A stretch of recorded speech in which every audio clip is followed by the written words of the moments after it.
Scan for Sovi, your AI bestie. I got your back. Labor markets can be tricky, but we will solve this fast. Let's find out what happens to total production when hiring goes past point L2.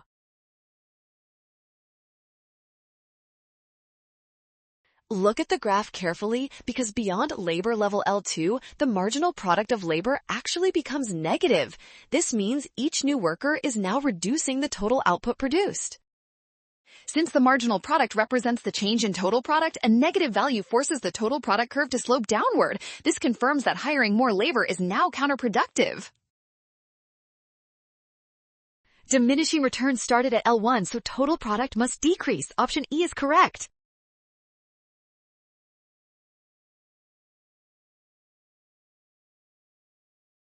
Well done! Scan the code to learn with Sovi. Watch signs carefully, trust given data, and check your steps.